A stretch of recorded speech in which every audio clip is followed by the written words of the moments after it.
Yaani China anaingiza hapa ndani. Uchaguzi mkuu wa mwaka 2027 unapobisha hodi, wanasiasa nchini wanaendelea kupimana nguvu na kupakana tope peupe. Kwa sababu mimi kazi yangu ni kuchukulia watu ambao walinichagua. Mimi watu wa Sirisia ningependa kuwakumbusha watu wa Sirisia.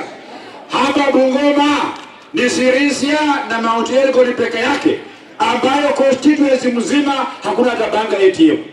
Katika kaunti ya Bungoma, kinyang'anyiro cha ugavana kinaposhika kasi, heshima ya waheshimiwa imetoweka, kazi ikisalia kuvuana nguo hadharani na la mno kwao kushawishi wapiga kura.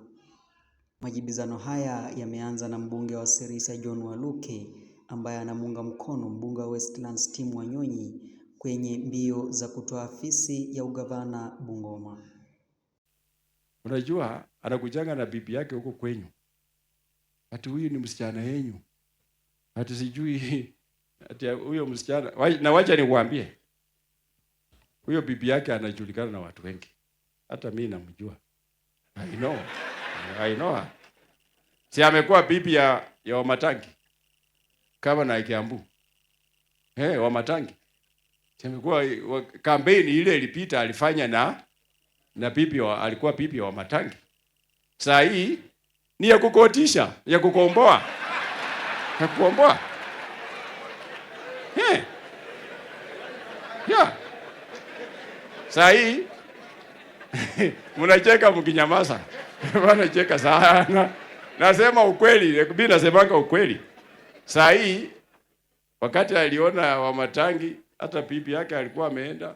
Haya, saa hii kama amini huyu kijana alitaka kama anaitwa Titmas akakomboa, akakotisha. Na kama Titmas ataanguka na tena ataanguka. Titmas ataenda kuanguka. Na mimi niliambia Titmas, rudi Kimilili uwe MP. Na kama hutarudi utaenda kuchunga mbuzi kama uko nayo. Mbunge Didmas Barasa mlengwa maneno hayo yalipomfika jibu halikukawia. Bibi yangu atafuti kuwa gavana ya Bungoma. Mwenye atafuta kuwa gavana ya Bungoma ni mimi Didmas Barasa. Ama namna gani? Sababu boma ya mtu unaingilia kwa sababu gani? Mtu wako na bibi yake ametafuta wewe, hata kama ni mwembamba, kama ni mnono, ni mwenyewe ametafuta, yeye ni mwenye kupigiwa na wale bibi. Wewe utafute uhangaike na wale, si ndio? Alafu anaongea maneno mengine mimi sijui. Kuna vitu mbili mwanaume huwezi kufanya. Kitu ya kwanza kuingilia wanawake. Kitu ya pili kuiba mahindi. Hiyo mwanaume hufai kufanya vitu kama hiyo. Hiyo hufai kufanya vitu kama hiyo kabisa. Sasa na yule mjumbe wenu anasema ati mimi ati wewe sijui bibi yangu nini, bibi yangu nini. Unajua hata yeye akifikiria yeye ndio mwanaume kamili, aenda afanye DNA ile watoto yake wale kama pengine hata mwingine sio wake. Aenda afanye ile DNA. Na yeye ni mtu nasikia ako na ugonjwa ya sukari.